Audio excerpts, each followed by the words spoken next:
What's up, guys? Welcome back to Voice Over Work, an audiobook sampler. Where do you listen? Today is Sunday, October 23rd, 2022.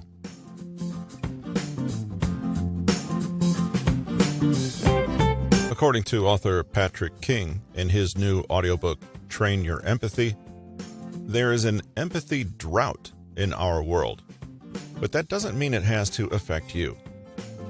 In this book, the author claims that you can learn how to radiate compassion and kindness, understand subtle indicators of empathy, and how to utilize them to gain trust and acceptance. Thank you for joining us today for this preview of Patrick King's new audiobook, Train Your Empathy.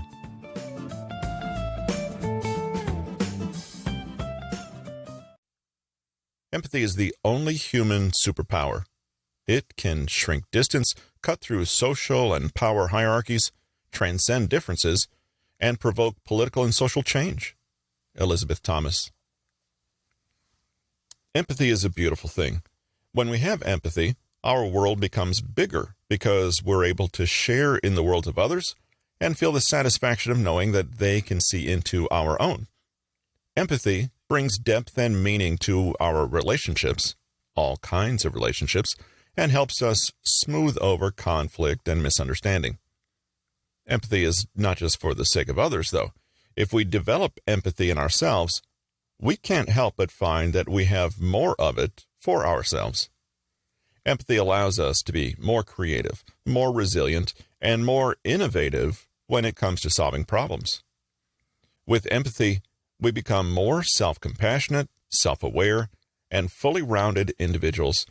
But while everyone can agree that empathy is great, the unfortunate truth is that we are rapidly becoming a world that has forgotten what it means to walk in someone else's shoes. A now notorious study conducted from 1979 to 2009 found that people's overall empathy scores dropped an astonishing 48%, and this is not including the last decade of drastically increased social media narcissism, political division, and cultural isolation. Empathy is simply the ability to take on the perspective of someone else. It means being able to see that your beliefs and biases are not objective reality, but merely a lens through which you view objective reality, and that everyone has their own lens too. Empathy is the social, familial, and cultural glue holding together the networks of social interaction. Without it, it's hard to imagine how humankind could ever have evolved. But today, we're getting a glimpse of what the world looks like when we fail to think and feel outside of our own bubbles.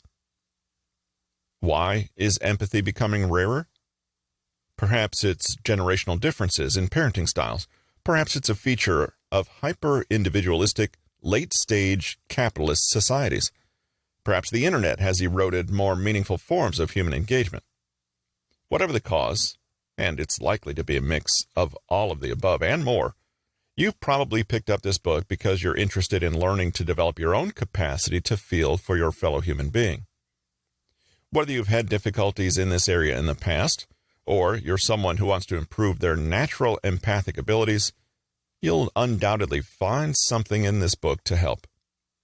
We'll be looking at what empathy really is and how you can start to be kinder, more understanding, and more compassionate in small ways today. We'll consider some underappreciated ways to developing an empathic mindset, including how to perspective switch, what to do to deepen your listening, and how to maintain the orientation of curiosity that is so important for anyone wishing to be more compassionate. Finally, we'll look at ways to take our empathy skills and apply them to trickier situations like conflict, asserting boundaries, or saying no without jeopardizing a sense of connection.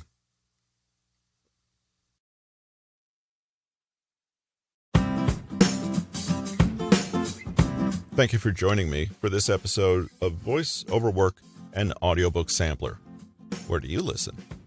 Remember that you can join our author's email list at bit.ly/pkconsulting and join us in 4 days for the chapter-by-chapter preview of this same book. See you then.